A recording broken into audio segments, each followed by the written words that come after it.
welcome to another NerdTube review of The Lord of the Rings, The Rings of Power, Season 2, Episode 4, titled The Eldest. I am joined by my fellowship in arms, Zam. How you doing? Fine, thank you. I'm very eager to talk about this episode. I thoroughly enjoyed it, if that's a spoiler. Episode 4. So last week we just came off of the big 3-episode premiere, which I've already said in the past. This season's only got 8 episodes, so it's like why do 8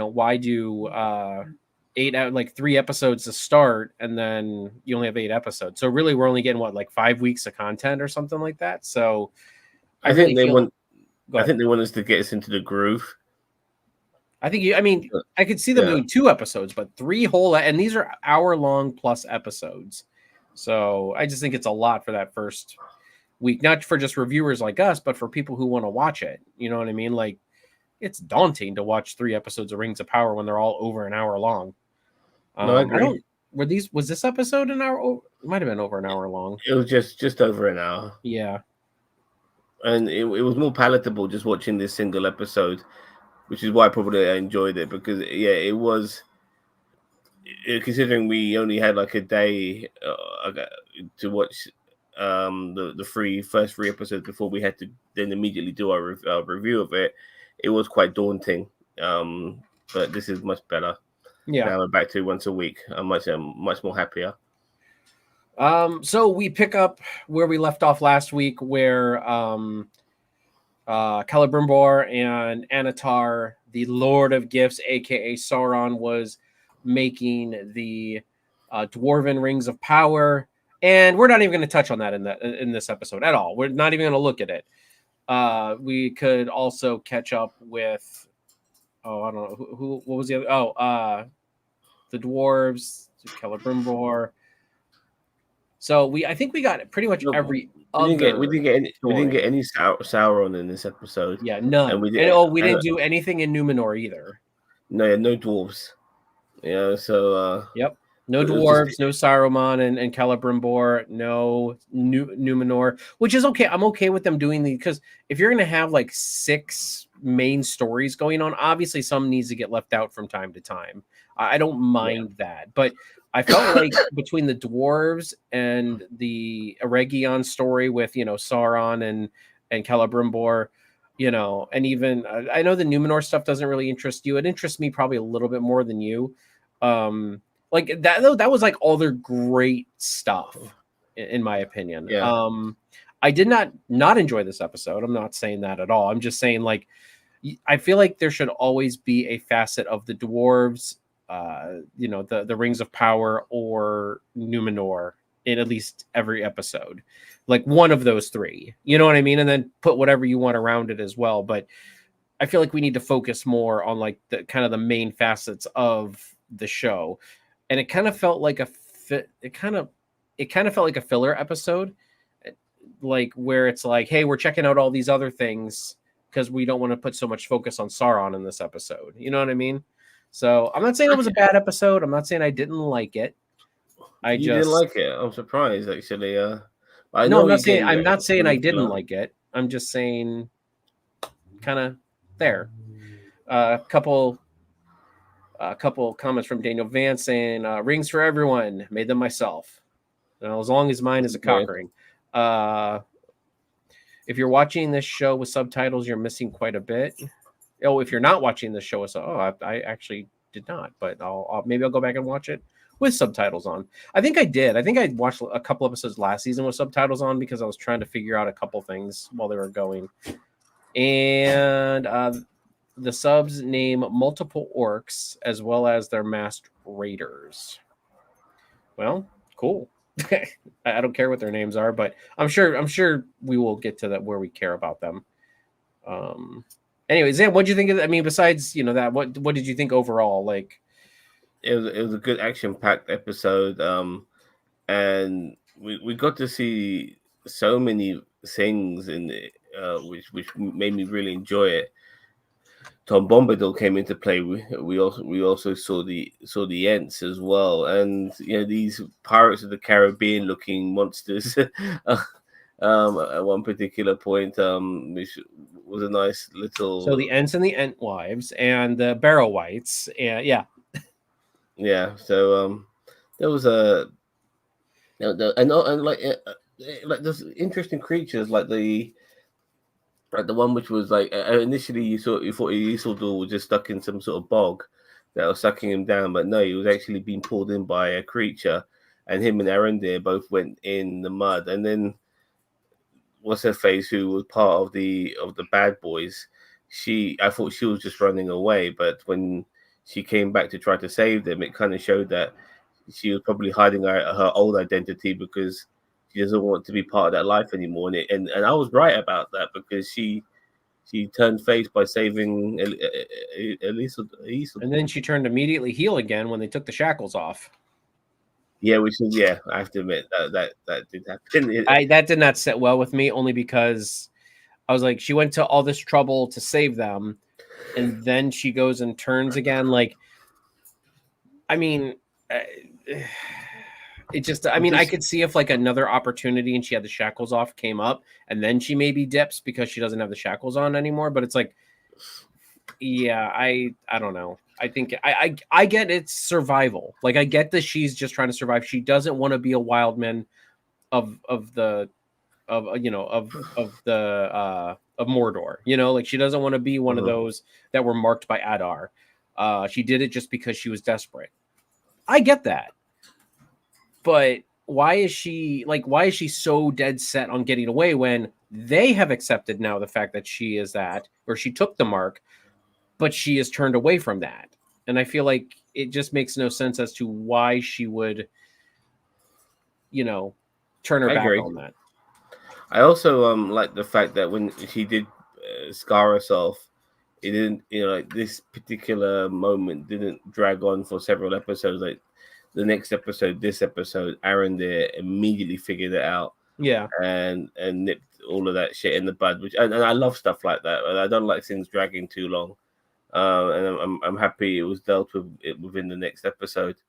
But I would have to say, of all the things that happened in this episode, I think the three things were obviously not Gandalf and the halflings, and obviously what they had to deal with, the elves, and what they had to deal with, and Isildur and Arondir and all the shit, and the Ents. I thought the latter, that bit was probably my favorite of the three plot lines that we had today. I honestly felt like the not Gandalf and the Harfoots, Marion, no, not Marion Poppy, Nori and Poppy. Nori and I thought Nori and Poppy's storyline was interesting, but I'm still pulling for not Gandalf to be a blue wizard and this other wizard to be the second blue wizard. So I think that's kind of why I'm more interested in it. Plus Tom Bombadil, which he's something. I don't really. He? Huh? He's something as well. He's actually quite tame compared to what he is in the books. From he's a good guy. I believe for sure. But one of the things, like in the Fellowship of the Ring, he does have a really hot, gorgeous wife, and I thought we were going to apparently see her in this, but we did hear her, which was interesting, and not Gandalf heard her as well, and they're playing on that too. And regarding the trees, when, like, I guess Gandalf's not Gandalf's staff or his wizard's cane comes from one of those trees as well. And as we were talking about Bombadil and all of that, it was really good to see Bombadil finally in live action. I very much enjoyed that. He wasn't singing and talking to himself like he is in the books, but still, I actually prefer it that way, because in the books it works for that. But it's like, as I said before, sometimes it's hard to translate what's in the books on the screen. And if we saw this guy going, "Hey, my name's Tom Bombadil," it would just look it would be so fucking stupid. Yeah, Yeah, I I mean, just know the purists are not going to be on board with it, but I agree with you. I think it is a necessary change for live action. You know what I mean? Even a cartoon would yeah, be more acceptable with that Tom Bombadil, but with this one, it's like, it needs to be. He can still be a bit off and odd, like he is in the books, but he doesn't need to be like that off and odd. yeah, for sure. And we saw the Knights of Ren, obviously, because they failed in killing the Nori, that they're out on the hunt again. But they came across the other halflings, in their desert village, and Yeah, all that they they and are, and I had it written down here. Now I don't. Um, the Stoors, Stoor, the Stoors. I had to look it up. yeah, well, They're another sect of the hobbits that will eventually all come together and for like, and especially when they go to form the Shire. Now apparently obviously the Shire will not be formed in this show unless they change things, because in the original, in the source materia, in the source materia, yeah, there we go, in the source material, um the Shire's not formed until well into the Third Age, which is a while from now, like after the battle of Middle Earth at the beginning of the Fellowship. So obviously they are building up to the creation of the Shire. I don't think they're going to form the Shire, but there are other settlements that the hobbits made before the Shire. Like the Shire is where they came to reside, but they did make other settlements throughout Middle Earth again. So I think that I don't know. I think it'll be. I don't think they're going to form the Shire by the end of the show, but maybe they will. Who knows? Dano Van says the masked guy's name is Brank. Okay, Brank. They're like Brack from Space Ghost Coast to Coast. Smeagol was a store. Okay. Yeah, his ancestry was a store. So, Yeah. um, Okay. I remember somebody mentioning that he was. I don't know if the stores actually came from the east, like like the show is depicting. But as I said, I like to point out the canon not inconsistencies, Yeah. not because I think it's bad because of it, just because I'm just pointing it out and I feel smart when I do it. So, at least I'm honest. But it doesn't matter to me that the stores are out east, as compared. But Well, they knew of I forgot the name. What was it? Is it Burrows? They knew of Burrows. Like he was like because they mentioned that their leader Burrows, who was played by the legendary Lenny Henry, by the way, the British actor and comedian. He died in the first season, at the end of the first season, and they mentioned his name, and that lady recognized the name, and mentioned some tale. And by the way, the fact that they have a halfling called Nobody, yeah, that was a bit of a tongue twister at times. yeah, Nobody knows nothing or something like that when they're just talking about one person and not everybody. Stuff like that. It could be lost in translation. yeah, yeah. So, And by the way, it any looks like it might be a bit of a love interest between Nobody and Poppy. By the way, oh yeah, which I is know, right? yeah, Poppy's gonna get her some. yeah, she does. Um. So anyway, okay. So kind of going back to the since we're on the Harfoot storyline, um, the what are they? The horsemen, the wildmen. I don't remember what they're called, but the ancients of the agents of the Dark Wizard, who again I think is Yeah, the I, second Blue Wizard. Knights of Ren. That's what I call. That's my nickname for them. Oh, the Knights of Ren. That's right. I forgot. Sorry. Sometimes I get Yeah. confused with your naming conventions. Um, but yeah, I mean, they don't feel threatening at all. Do they feel threatening to you? Like I don't feel. I feel like the Harfoots are gonna Ewok them and just like beat them with like little traps and stuff in the desert, and like they're gonna it's going to be a mix of the Battle of Endor, like the planet Battle of Endor and Home Alone, and they're gonna beat them. No, they don't, because like they were supposed to come after the halflings and they failed, even though they sounded menacing initially. That doesn't help. And when they visit what I tried to mention earlier was when they visit the halfling village, the store village, they just backhanded the leader and then picked her up again. It was manipulation in a way. That's why they did it. But then they just left. They didn't just tear apart their little village, which they could have if they wanted to. You know what I mean? Mm-hmm. But they didn't, just to find these halflings. They just left. Like fair enough. Like that. I wasn't expect that from them. They should have destroyed. I thought they were going to ransack the place. Yeah, exactly. That's what should have happened, in my opinion. Yeah. So they're not. They don't feel like a threat at all. All they did was threaten them and said, "You know why we wear these masks? It's so people don't know that we're Batman." And like you're gonna find out when the Dark Wizard comes. I'm like, so you're gonna tell Dad, and Dad's gonna come and make you pay? Like what?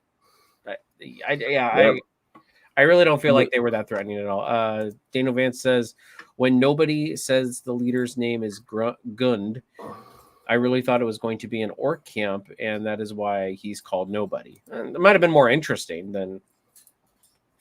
I don't think we'll see many orcs in this neck of the woods, considering it's a hot, sunny desert area.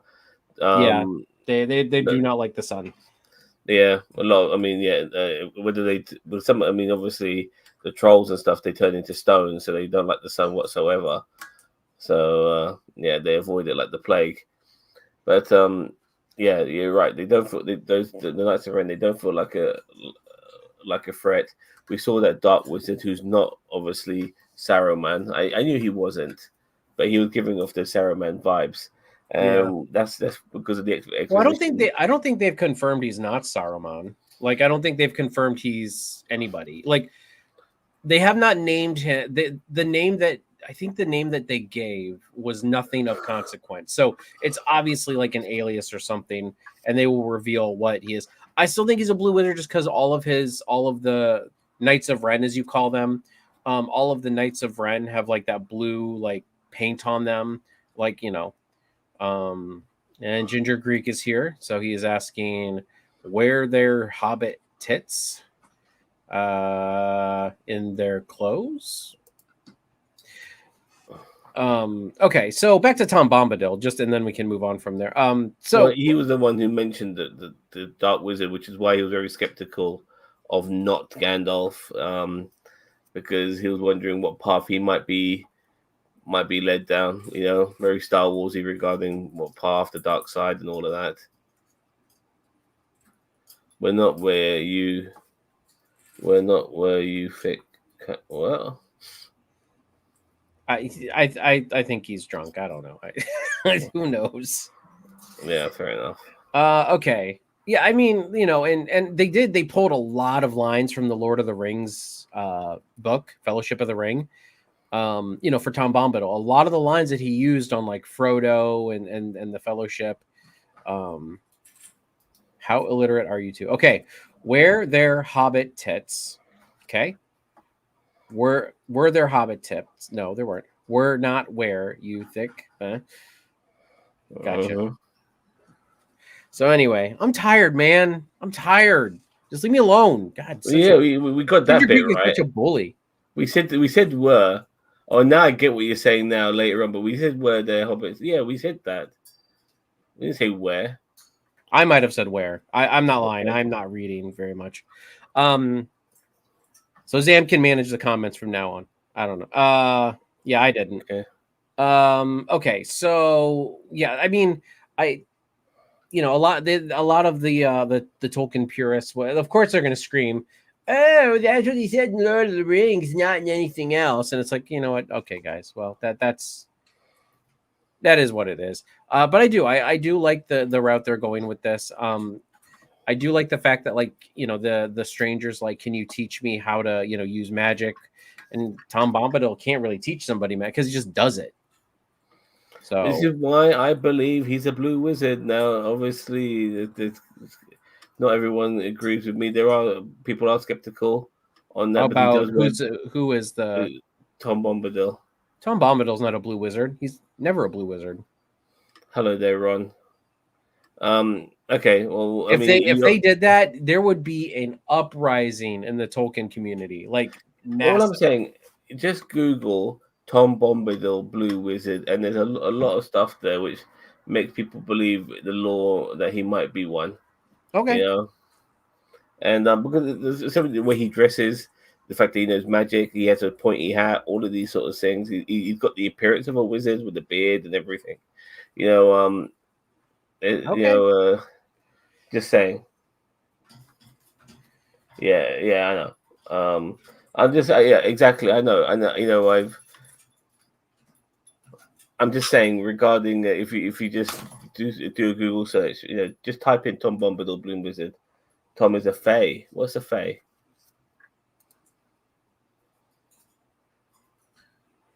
I don't know. Yeah, fair enough. So let's move on to what. So we haven't talked about Elrond and Galadriel really much in this episode so far. Well, I Well, mean, they were on a mission. What was their mission about? I had no idea. they needed to get to Eregion to make sure that they knew that Sauron was Halbrand, because they did not receive messengers back from Eregion that they got them. You know, that they obviously got the messages. Okay, So so they were going and because a fae is an elemental. oh god, we're getting into Hearthstone now. World of Warcraft. I So they're going back to see if Kellen Brimdor is okay and everything. Yeah. I get it. Yeah, and the usual way is the bridge was broken. I'm actually surprised they didn't try to do some innovation, you know, and just make some sort of crossing using trees or ropes or something like that.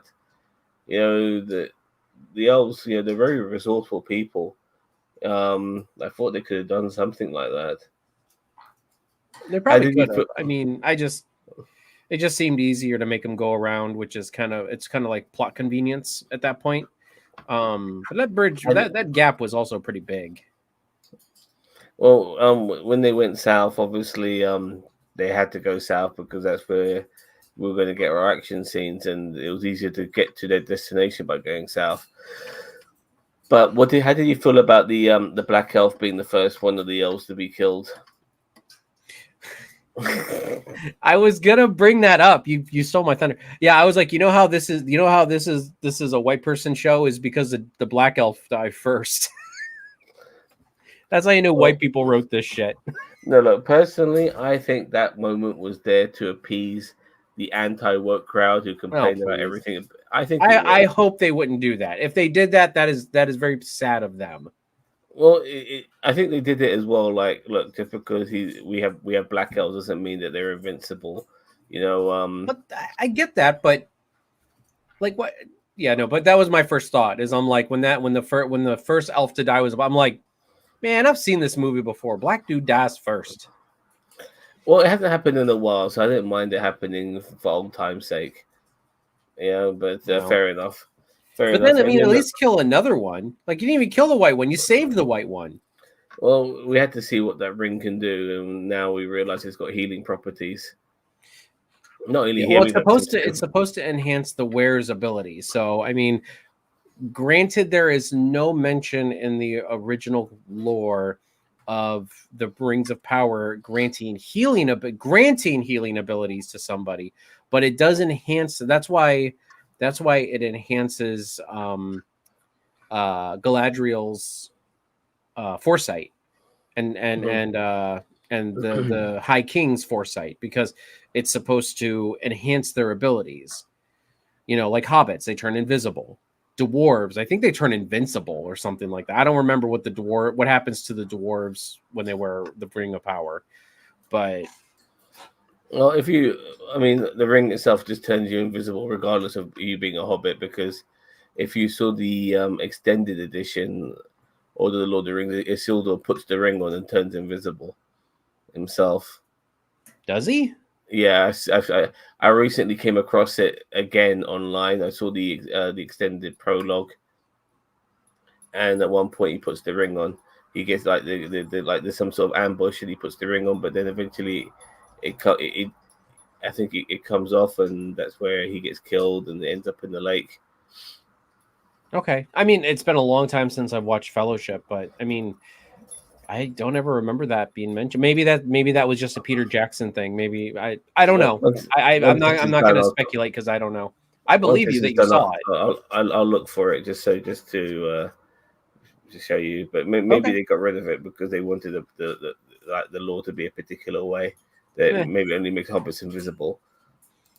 Yeah. Well, so far, the only people we ever seen wear the ring are hobbits. So yeah. And Sauron. Yeah. Of course. Daniel Vance says, I think Gal Galad has foreseen his own death, and that's why he put Elrond in command to try to avoid his fate. I mean, maybe, but I mean, as we talked about yesterday with Star Trek, the time finds a way. It's not life finds a way, time finds a way. And of course corrects. He's gonna die. Of course, because Elrond ends up being in charge of what's the name? Rainwood? What the hell's the name of that area? Mirkwood, the name of Rivendell. That's it. Oh, the city. Okay. Yeah. He ends up being in charge, doesn't he? So, Elrond, yeah, definitely. It's Galad, yeah, he's definitely on his way out. Hopefully, this series. Yeah, I think he'll be done before they get to the Battle of Middle Earth, I believe. But those like skelly ghosts. Yeah, I was just gonna bring up the Barrow Wights. What's their deal? Like, I mean, they're just old. They're old kings of the first age that have died and been cursed. And the reason why they look like they have more Eastern garb on, because they kind of look like the guys from the East, is because the world of man migrated from the East into the West.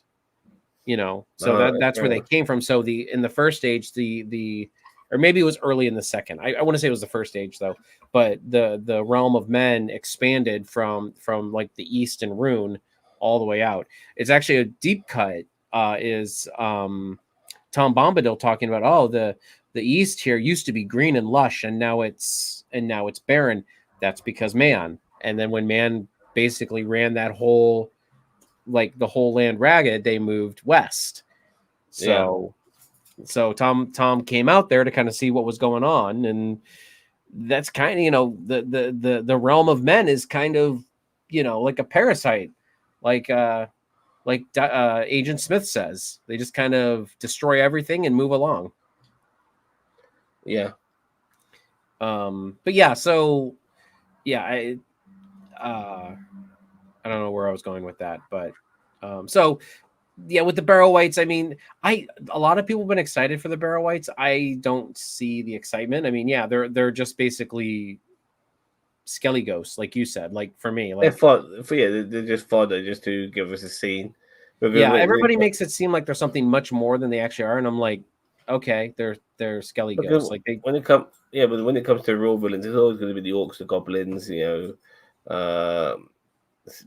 people like that, Witch Kings and Ghost Kings. Because we got it later on. It was once our group of elves were progressing. They came across some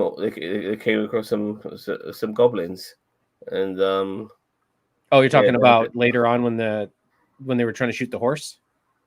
Yeah, for some reason, like there's a horse, let's try and shoot it. Well, I think they were going to eat it. Oh, fair enough. I mean, I guess they just seem to be very sporty about it, Yeah. But good point.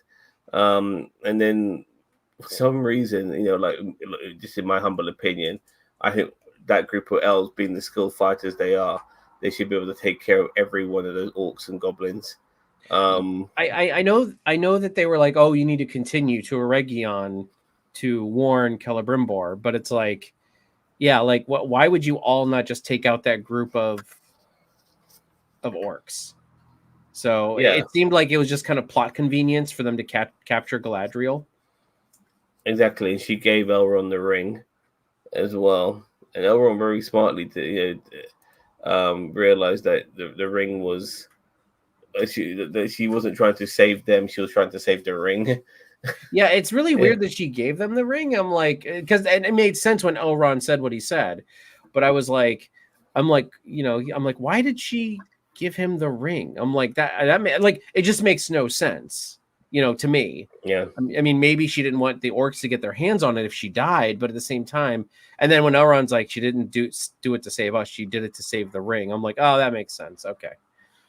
Daniel Vance says Tom Bombadil's songs were known to drive off barrel whites. Well, Tom Bombadil does a lot of things that is really not very. You sure you don't mean Barry White? But fair enough. Mr. Systems, hello, how you doing? Hello, Mr. System. We're talking Lord of the Rings season 2, episode 4. Don't know if you watch The Rings of Power. Okay, so Ariandir and Theo and Isildur. So kind of maybe we'll just kind of finish off on that topic because that was a pretty hefty part of this episode, was that whole thing. Well, we saw like the possible romance between Isildur and that girl. I mean, does she end up being his wife? I don't know if they ever name his wife that bears his children. So it could be, or no, I think they do name her, but that her name is not her name. Maybe she takes on a new name when she's gets away from the south. It just seems that when you look at, and I know it's 5,000 years later, so it's very much a generational. It's beyond generational because there's so many different members of oh God, what's his name? The King of the Gondor. Why does his name escape me now? Who you talk? Wait, describe. From the Lord of the Rings movies. Aragorn, yeah. Like he's got a ruggedness about him, even though he's the king, and maybe that came from the female side of his family, regarding that lady. But maybe. Like I said, that's 5,000 years ago. Like he's had so many ancestors since then. Well, but he's also a descendant of Numenor, so Numenorians live longer lives. So, I mean, technically, yes, you're right. It would be thousands of years ago. So technically, it still would be lots of generations, but not as many as if like a normal, man or woman. And his bloodline's been diluted as well because he was 80 years old during the course of Fellowship of the Ring. Yeah. So yeah. I'm all right. How are you? I'm fine, thank you, Mr. System. You don't watch it, you should watch it, dude. It's all right. Yeah, season 2 is. Just don't ask any like Lord of the Rings like purists. They will tell you it's absolute garbage. Like and look, I'm sorry. Like if you're a Tolkien purist and you're watching us, that's okay. You can be a purist, but don't be a Rick B and like sit there and say it's all garbage just because of what it is. You know what I mean? Like, don't be that negative about it, just because a certain person or a certain thing is attached to it. Like, oh, it's not the pure from the book, so it's gotta be bad. Everything is bad. And it's not Peter Jackson either, so people had a lot of hate for Peter Jackson even back then. Like they're fantastic movies and they acknowledge that, but they're like, oh, but it's not that great compared to the books. No shit. Nothing's as good as the books in any media. You know what I mean? Any franchise. Yeah.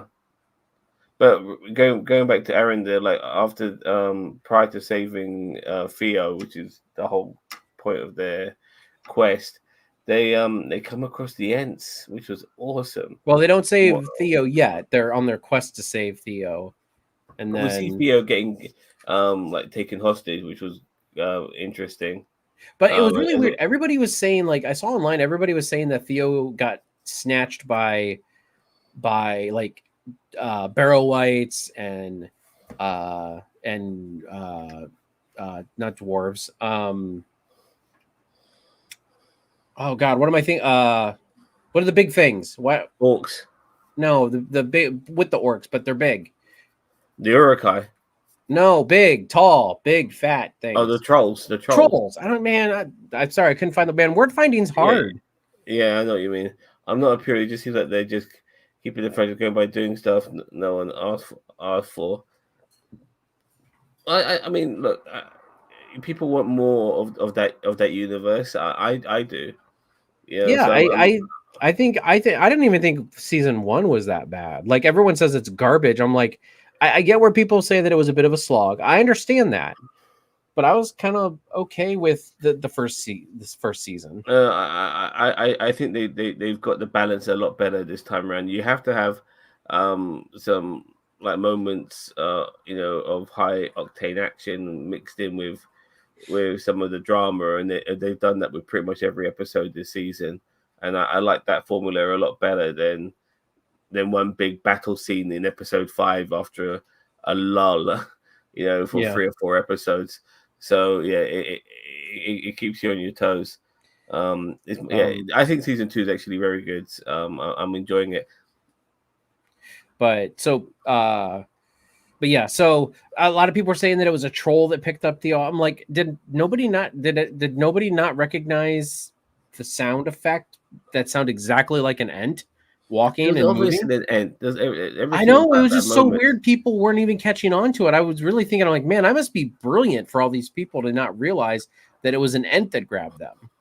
If anything, I would have been more shocked if it wasn't an ent. You know what I mean? That being something else, because everything kind of like went in the direction of an ent. Yeah, So yeah, but just seeing that moment with the two ents and the way their bodies like twisted and moved, and the branches being their limbs and stuff, and that like, oh, it was absolutely fantastic. The morning, and having to trust Aaron there, who tried to gain the trust of that female ent. Fantastic. It was like, to give these giant CGI trees so much character. It was great stuff. I loved it. It was really well done. yeah. Ariandir putting on those elven exotic moves on that ent wife. He's trying to And win I her thought, over. but the way he, like, what she did, like give him a flower and all of that Hmm. sort of stuff, like there was some seriously some serious, like, really good drama mixed, in this world, done with very unique characters. It was really well done. I very much appreciated, and the fact that they end up getting Theo back, and not just that, but these wild men as well, who knows where they stand now. After all that they've been through, considering they were saved by the very people they tried to kill. Yeah, So I think they'll probably. I think through this experience, I think that is where the I don't remember what her name is. The was it Estrid was her name? No, who are we talking about? the girl that Isildur is making eyeballs at. I have no idea, but he's definitely got the hots for her. That's for sure. You know, Yeah, I enjoyed that they said they've been there since before the mountain rose to I think her die. name is Estrid. I'm kind of looking at the cast list here. Yeah, I think it is Estrid. Yeah, it is yeah, Estrid. Dano Vance just confirmed. regarding Um, it's the fact that they've been there since the beginning. Yeah, yep, Estrid. yep. So yeah, it's really funny because like this episode is called the Eldest, and like they really focus on that because you got Tom Bombadil, who is literally the oldest being in Middle Earth because he was there before, just before, like he was there before the elves, he was there before the trees, he was there before the stars in the sky. So there was Tom Bombadil. So yeah. So yeah, I think honestly, I think some of these wild men will probably start joining in with the people in the encampment that Theo and Ariandir are at. I think they'll start.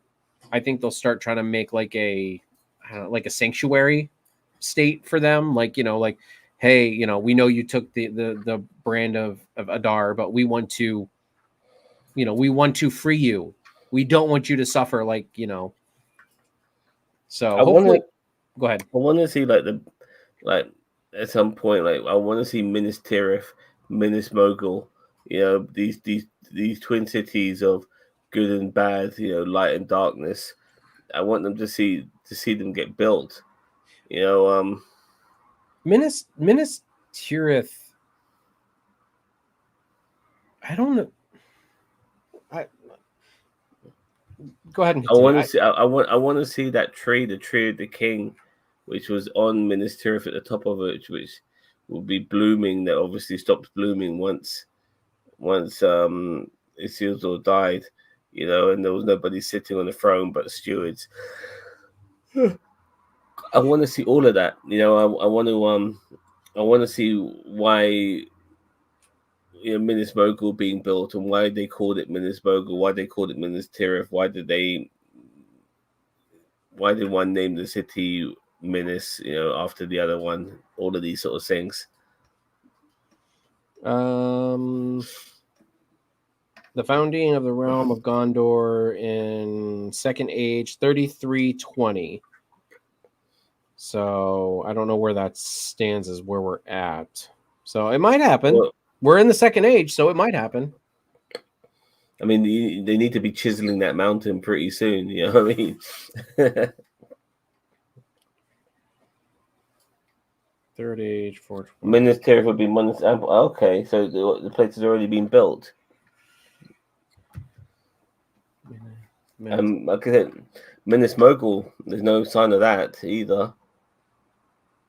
Yeah, I don't know when some of these things were built, so I'd have to look it up. But I mean, you're right. Like, it'd be nice to see some of these things. Like, yeah. So Minas Tirith apparently is Minas Anor at this point. So I wonder if it's like just a smaller city at this point before it becomes like the big city in the mountain. Maybe it's like an encampment that's like in the mountains before they basically. It's early days. Like maybe they. Look, you look at Minas Tirith, what it is. It's like a giant city in a mountain. Something like that would take generations to build. Well, and that's what I'm saying. It's like maybe it's kind of the small encampment on the mountains or something like that now, but maybe it'll be built into that giant city when maybe Isildur becomes king or something like that. I expect them to get help from the dwarves as well to maybe. Oh yeah, probably. Yeah. For sure. All right. So at the very end of the episode, at the very end of the episode, we got Galadriel's big fight scene against all the orcs, and she does cool flippy burny things, and I mean, which is all cool. Don't get me wrong; it was a great sequence. And then at the end, Adar comes in and basically Galadriel gets captured. So, well, he's an elf himself, so he's actually one of the first as well, just like Cannabis. Yeah, Cannabis. Yeah, that's what I'm going to call him, Cannabis. That's a good name. No, I can't. Canadir. Candor. I don't remember what his name is. It's something like that. But I'm so bad with these stupid names. But yeah. So, yeah, but he actually Adar is actually one of those elves, just like him. The eldest elf is like he's one of those eldest elves. So, but he's one of the ones that Morgoth captured and transformed into. That's why he looks like an elf, is because Morgoth basically captured Adar and transformed him into and corrupted him until he became like an orc. So, I mean. So that's why he's one of the most powerful. Regarding these rings that are being made at this moment in time, I do believe Sauron is currently making 7 rings for the Dwarf Kings. And is it 7 or 5? Might be 7. Yeah, it's 7. And then eventually makes 9 rings for men. 9 for the Ring of Men, yeah. And so he has to get all this shit done, as well as then build his own ring. If where he does that, he might do that himself at Mount Doom. Who knows? I'd say I think that is crafted at Mount Doom, like in Mordor.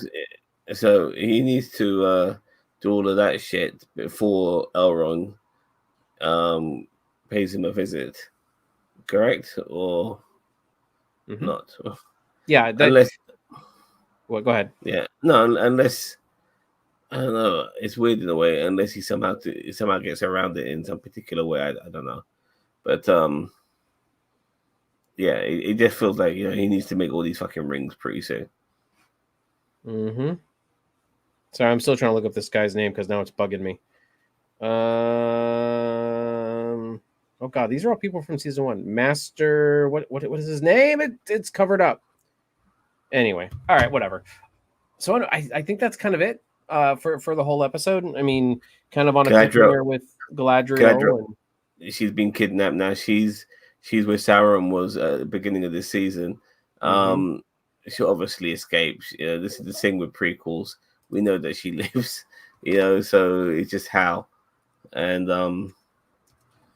yeah, that'll be interesting to see as well. But she hasn't got a ring on her to help her out either. So Yep.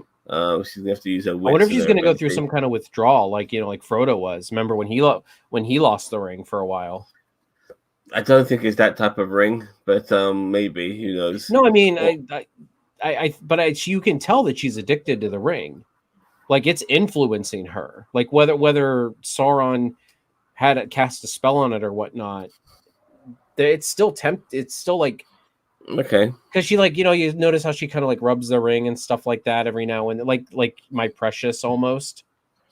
fair enough. I mean, I didn't really pick up on that, but if you say so, I should maybe have noticed that a little bit more. But Eh, the fact that she was willing, she willingly gave it up, um, kind of made me not necessarily pick up on that vibe overall. If but you know then what I mean. again, but with what Elrond said, saying, "Oh yeah, like she didn't do it for us; she did it to save the ring. So she gave the ring up to save it." Yeah, yeah, So, exactly.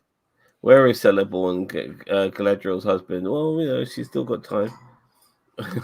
well, I mean, I You think she's know, supposed to be married at this point, but I mean, you know, I don't know. Who it'll be interesting. knows? It'll be interesting to see how she gets out of this particular pickle. Yeah. Hopefully, Well, I she'll. mean, you have to,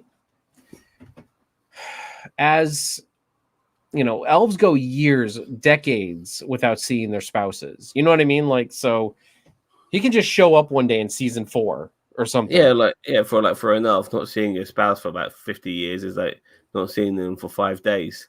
You know, I'm sure he'll show up in 7 years for the Pon Far. Oh wait, sorry, wrong pointy eared race. Sorry. yeah, but they're just as arrogant though. Yeah, they Uh, are. What I don't know what yeah, humans have against pointy eared people, but cut it out. yeah.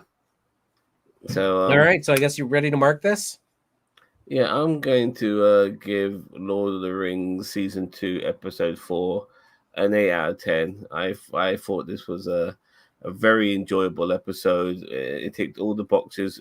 What I want in an episode of Lord of the Rings, you know, I want progress in the storyline. I want some good action scenes, and you know, I want to be surprised and mesmerized at times, which is what I got from this, you know, by seeing the Ents and seeing Tom Bombadil and stuff like that. A lot of the right level of fan service was given to us. I mean, if you want to call it fan service, because this shit exists in this universe, you know, it's how you want to portray it. Yeah, great episode, 8 out of 10. I am going to give it a 7. Um, it was okay. Like it was good. As I said, Tom Bombadil was pretty cool to see. I'm kind of getting interested in like the Wizard storyline and kind of the Harfoot storyline, just a little bit more than I was last season already. It's gonna be I getting think into it suffered from not having some of the main story beats, like the dwarves and Celebrimbor and Anatar and stuff like that in it. So, I really feel like it suffered from not having at least any aspects of those storylines I in don't this think it would. episode. I don't think it would have like done them justice because you would have to either extend the episode or and not give these guys any screen time, you know, just for the sake of putting them in there. So I'm happy for them to get that screen time in episodes where they get the screen time warranted for what their storyline deserves. No, fair enough. Yeah. So anyway, so with that all being said, Oh, everybody, one more thing. I'm hoping that not Gandalf gets his Jedi training soon from Tom Bombadil because I want him to start, you know, getting that stick to turn it into his magic wand, and start doing some crazy, you know, sorcery shit. yeah, we'll see. I think honestly, what's going to happen is he and Saruman Light is going to fight, and then they're going to realize that they're on the same team, and then because one of the things is that one of the blue wizards did start like a cult in the East. So that's why a lot of people are saying that he's a blue wizard. And but he started the cult because he forgot his actual purpose. So Gandalf just actually went, or not Gandalf. We just found out because actually, sorry, not to stretch us out, but not Gandalf was told by Tom Bombadil that he was supposed to fight Sauron and the wizard. Well, the Dark Wizard. But not, yeah, the Dark Wizard. Are we going to call him not Sauron, not Saruman? Is that his new name now? Not Saruman, yeah. But yeah, the thing is, you said that they might be on the same side, but I'm going to call him not Saruman.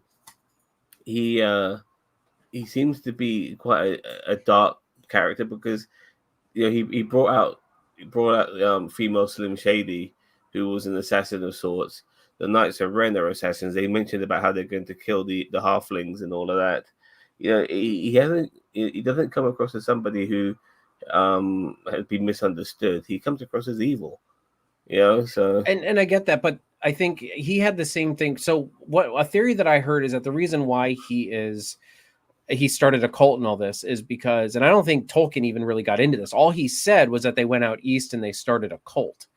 But a lot of people have theorized that the blue wizard who started a cult did it because he didn't know why. He knew he had to raise forces to fight something, but he knew he had to like gather forces to fight something. And so this is what he's doing. He's gathering forces. He just doesn't know for what. So when he fights not Gandalf and he realizes his purpose, and ultimately the blue wizards are supposed to fail. So maybe they fail in the fact that they take these forces to fight Sauron and not Gandalf and not Saruman. The blue wizards unite and they fail. That's all they say. They don't elaborate a lot on the blue wizards. The blue wizards are a great thing for this story, like for the show, because they're an enigma. Nobody knows. Yeah, they really don't have much elaboration at all, besides some of the very, very loose things that Tolkien said about them. So like that, but that's why I'm saying, like, maybe he's starting the cult because he just feels like he has to rise up some forces against something. He's supposed to stop something, but he doesn't know, and he thinks, oh, maybe I'm supposed to stop Tom Bombadil, maybe I'm supposed, but he's got this very standoffish behavior because he knows he's supposed to be doing something like that, and he just does. So that's the theory. And I like that theory, that he doesn't know what he's supposed to be fighting against, but he's fighting against something, darkness, I guess, just generally. Yeah. And I mean, he can be a dark looking blue wizard. I think it's a good bait and switch. I think that they do present him well as like a dark evil wizard, but for him then to become like he'll just be a really matter of fact, good wizard, like good guy wizard, because I could see him and not Gandalf bouncing off each other really well, But anyway, so that's the long of it. So we're already halfway through this show. Can you believe it? I know. It's already. That's why I'm saying the first 3 episodes at last week was like you're like 1/4 of the way through the series already, or past 1/4 of the way through the series at that point, and you've only been on 1 week, so now we're halfway. Yeah. It's just like, man. Last comment from Daniel Vance: not Gandalf had his Kal-El on the way to Earth moment in that tree. He learned more than he knows, or than we know. Sorry, he got sucked into that tree. That was so funny. Yeah, like I said, that's his wand. You can see it in that tree. So I guess like wizard wands, they come from entries. There's maybe something magical about them. I'd say maybe it's like a core from Harry Potter. The wand cores. Yeah, that's a possibility, I guess. So, all right. Well, I think that's good, and we wrapped it up.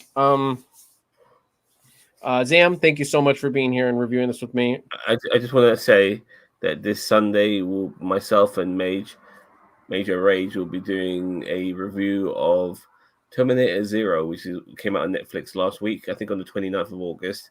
So all 8 episodes are out. We've watched all 8 episodes. We're going to review the series. So join us for that on Sunday. And other than that, I don't know. I don't think besides next week's reviews, we don't have any more Star Trek. We're coming back with the Highly Logical podcast next week. I haven't decided I haven't pegged down on what the actual topic is going to be next week. There's always going to be something that pops up here and there spontaneously here at NerdTube. So yeah, just keep an eye out for anything and everything. Yep. So with all that being said, everybody, thank you very much for joining us here today. If you haven't already, please like, share, and subscribe. And we will catch you guys in the next one. Catch you later. Bye-bye.